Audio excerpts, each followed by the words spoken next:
293. Aside from the Blade Master, Zhang Xinji pointed out a flaw in each of the other 4 players. The Blade Master's performance in that fight was flawless. He should have been pleased, but seeing the other 4 get called out while he was singled out for praise, he actually felt a pang of disappointment. The 4 who were being criticized all thought the same thing. If they had been teamed up with Captain Han Wenqing, and these minor slip-ups had allowed Lord Grimm to escape, they'd probably have been verbally annihilated by the captain's sharp tongue by now. So what's our next move? Zhang Yu and the others felt they were no match for Lord Grimm, so they were at a loss for what to do. Seizing the moment while Zhang Xinji was still there, they quickly asked for his advice. It was obvious Zhang Xinji couldn't just stick around indefinitely, wasting time with them and Lord Grimm.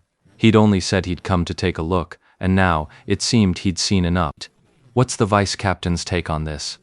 Zhang Yu was looking forward to it. The main conflict is over competing for dungeon records. Fighting like this is a waste of time and effort for both sides, with little to gain. Zhang Xinji continued. Right. So I challenged him to a 5-on-5 team match in the arena tonight. If we win, he won't touch any of our tyrannical ambitions' dungeon records from now on. Oh, really? He's got some conditions of his own. I'll forward them to you. See if you can accept them. Zhang Xinji forwarded the message from Lord Grimm to Jiang Yu. He didn't make the call directly, showing he knows his place. While the guild staff were very polite to their pro players, in the actual business of the guild, Jiang Yu was the boss. In theory, even Han Wenqing had no right to tell the guild how to operate.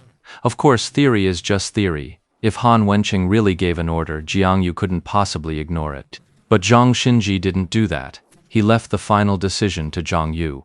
Jiang Yu looked over the forwarded message. 8 Crimson Tear Tail Stingers, 8 Starry Sky Poison Needles, a Crimson Shadow Berserker Blade, 40 Sand Silk Worms. Ha, this looks awfully familiar. Wasn't this the exact same list we had Cold Night Fairy negotiate with the One Line Gorge group? But compared to last time, it seems a bit different. What's different about it? Jiang Yu stared for a moment, then suddenly realized the Amber Crystal. This time in the list Lord Grimm had proposed, there was no Amber Crystal dropped by the wild boss. He's not even asking for the rarest, most valuable item on the list. So, the Flame Ronin boss that dropped last night had the Amber Crystal. He already got it, so he doesn't need it anymore. Ha, to think he missed the Amber Crystal. Jiang Yu felt like banging his head against a wall. But since they've already wiped it, that means the price has actually dropped. Looks like they're feeling some pressure too. Jiang Yu mused aloud. Well, as for this condition...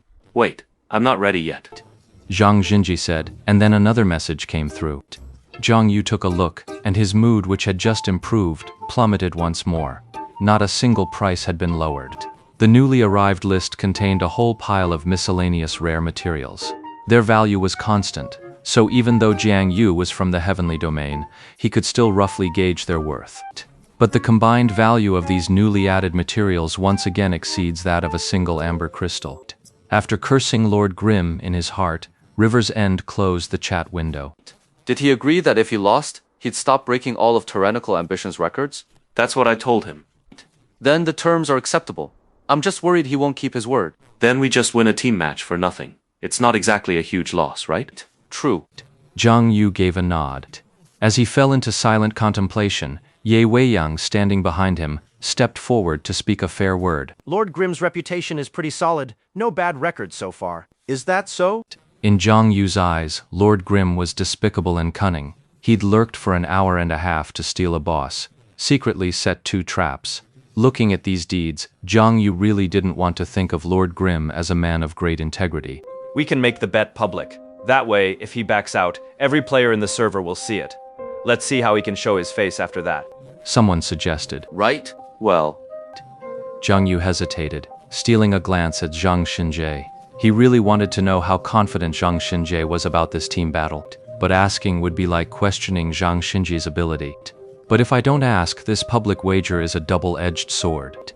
Isn't Riverbank Willow the perfect example of that? He challenged Lord Grimm to a duel to save face, and what happened? Now he's so ashamed he won't even log into his account. If they lose this fight, it won't just be one person's face on the line.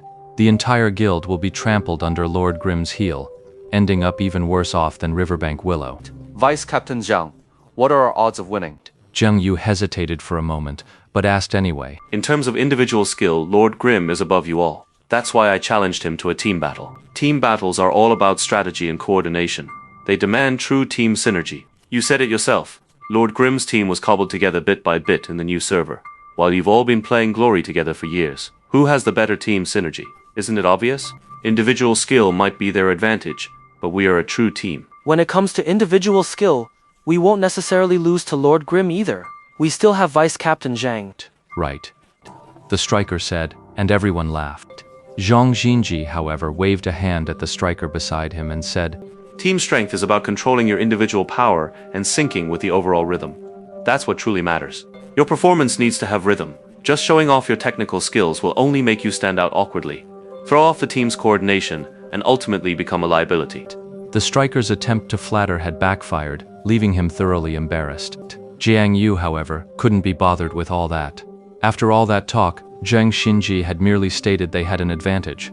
As for their actual odds of winning, Jiang Yu wanted a direct, quantifiable answer. But Zhang Xinji spoke up again. But no matter what, this is still a match, and in any match, no side has a 100% guarantee of victory. All I can say is, in theory, our odds are better. Otherwise, I wouldn't have sought out Lord Grimm to make this bet in the first place. Alright, let's end this bet. We'll deal with the rest later. Zhang, you made the decision. As for whether to spread the news and create public pressure, they could consider that later. We accept your terms. Ye Chu received the message from Ye Weiyang, smiled and replied, "Then I'll see you tonight." What time tonight? It's hard to say. My side's a bit of a mixed bag. Need to get everyone on board. Timing's tough to pin down. Everyone should be around that evening. We'll start whenever we're all here. Can't you just contact them now? They're all offline. After a brief pause, another message came from the other side. 9 o'clock tonight. That's 4 hours and 37 minutes from now. Should be plenty of time for you to round up your crew, don't you think? Probably. Truth be told, Ye Chu really wasn't sure. Even Tang Ru had gone out with Chen Guo today. Who knew if she'd even come back? Su Mucheng and Qiao Yifan usually aren't online during that evening slot. Baozi generally is, but if he's not around, Ye Chu has no way to find him. Then, 9 o'clock tonight. Alright, I'll see you then. If you're late, the offer's off the table. We'll have to reschedule. It really is Zhang Xinji. Ye Chu chuckled and didn't reply to the message. Lord Grimm was still on the move, carefully avoiding other players on the road. He had no intention of returning to Kongji City. After all, it was still hostile territory. Even with the wager in place, Ye Chu couldn't be sure that tyrannical ambition wouldn't still try to sabotage him. He just wanted to get the Myriad Manifestations umbrella repaired.